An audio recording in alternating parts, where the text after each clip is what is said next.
Heavy traffic का जो controls हैं उसमें अभी भी पाकिस्तान में ख़ास तौर पे शहर कराची में कोई तब्दीली नहीं आई है। Through out the month of Ramzan हमने देखा कि ये मसला मज़ीद पेचीदा होता चला गया है। मुख्तलिफ ट्रैफिक हादसात में कई लोगों ने अपनी कीमती जानों को खो दिया, अपने प्यारों को खो दिया, ज़ख्मी हुए। सिर्फ ईद के पहले दिन की इतला के मुताबिक तकरीबन 21 लोग लुक़मा अजल बने मुख्तलिफ हादसात में, और ये वो हैं जो रिपोर्टेड केसेस हैं, और ये वो हैं जो ट्रैफिक के हादसात हैं। इसके अलावा जो दीगर हादसात हैं, हमें ये मैसेज मिलता है कि शायद इंसानी जान इतनी ज़्यादा अहम नहीं है। क्या वजह है कि ट्रैफिक के कवानीन शहर कायद में लागू नहीं हो पाते? जो हैवी ट्रैफिक है, जो डंपर्स हैं, वो दिन के वक्त क्यों चल रहे होते हैं जिस वक्त हम देखते हैं कि बच्चों की स्कूल से आमदोरफ्त का मामला है?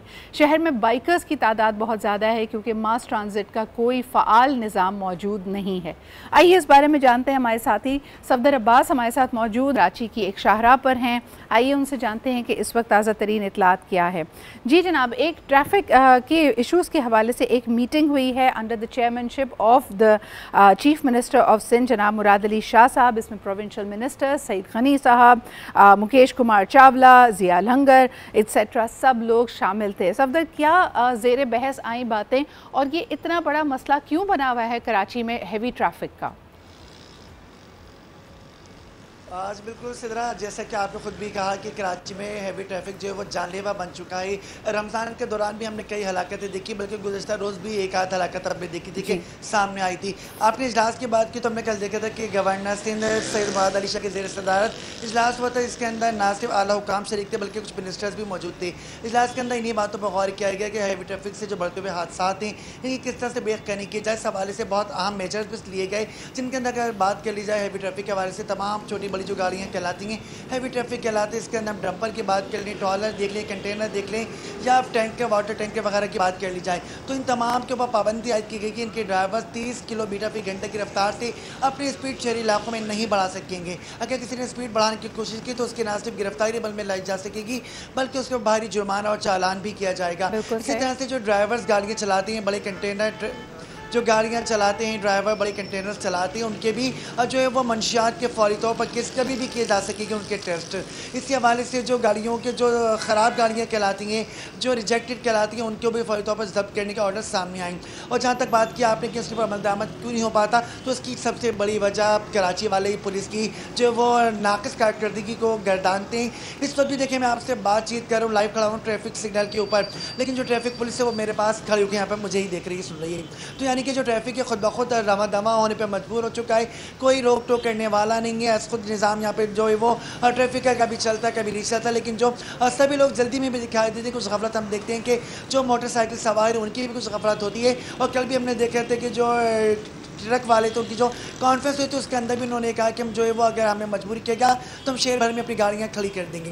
तो शहरी भी ये बात करते हैं कि जो ट्रैफिक पुलिस वाले हैं वो अपनी ड्यूटियाँ तनदही से अंजाम नहीं देते। वो साइडों में यानी कि दरख्तों के नीचे मोबाइल में मसरूफ दिखाई देते हैं। कोई बड़ी ट्रैफिक की गाड़ी लेकिन सफदर, अगर मैं 2-3 पॉइंट्स के ऊपर आपकी निशानदेही करती रही, जो हमारे पास नंबर्स सामने आए हैं, टोटल जो ट्रैफिक के ऊपर बिल्स यानी फ़ाइन्स कलेक्ट किए गए हैं उसकी मद बताई जा रही है 1.33 बिलियन, यानी 1.33 अरब रुपए हम समझते हैं। और ये हमारे सामने आदाद शुमार आए हैं कि फ़ाइन्स की मद में कलेक्ट किए गए हैं सिर्फ कराची शहर में।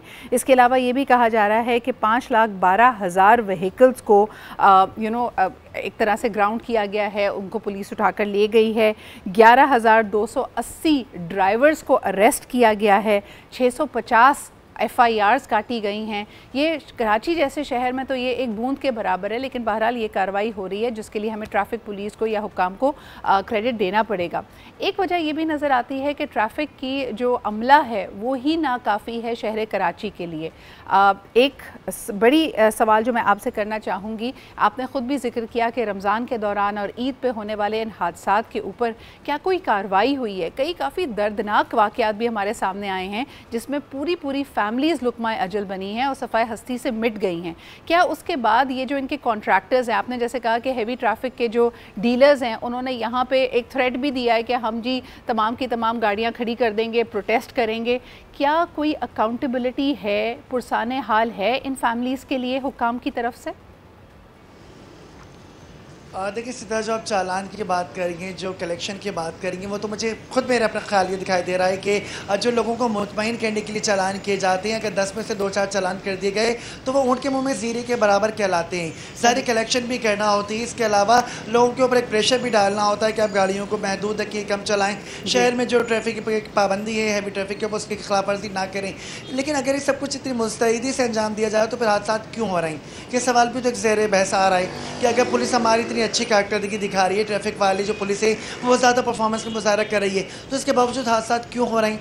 पूरी फैमिली जो लुक़मा अजल बन गई है। अभी हमने कुछ दिन पहले देखा था कि रमज़ान के आखिर में ही मियाँ बीवी और उनका होने वाला बच्चा तक जो है वो रोड के ऊपर वो कुचल दिया गया। बच्चे की विलादत हुई है, वो भी जान ना हो सका। तो इस तरह से हमने मुख्तलिफ हादसा देखे, हम खुद भी उसकी रिपोर्टिंग कर रहे होते हैं। लेकिन कुछ गलती हम अभी भी कहेंगे कि कुछ गलती मोटरसाइकिल सवार वालों की भी होती है, जो ट्रैफिक कवानीन की पाबंदी नहीं करते, जल्दबाजी का मुजाहरा करते हैं। और आप जहाँ तक बात करेंगे कि इन पर पाबंदी के हवाले से भी अमल दरामद की, तो हम देख रहे हैं कि कराची में जो तरक्याती काम है वो भी जारी हैं। इसी हवाले से हैवी ट्रैफिक का दाखिला यहाँ पर होता है। अच्छा, तो ये बड़ा आपने अहम पॉइंट उठाया सफदर। मुझे याद है कि रमज़ान के दौरान भी जब हम इस पर गुफ्तगू कर रहे थे, उस वक्त PSL भी हो रहा था, कई तरक्याती प्रोजेक्ट्स चल रहे हैं, हुकूमत की अव्वलीन तरजीह है कि जल्द अज जल्द इन प्रोजेक्ट्स को कंप्लीट किया जाए।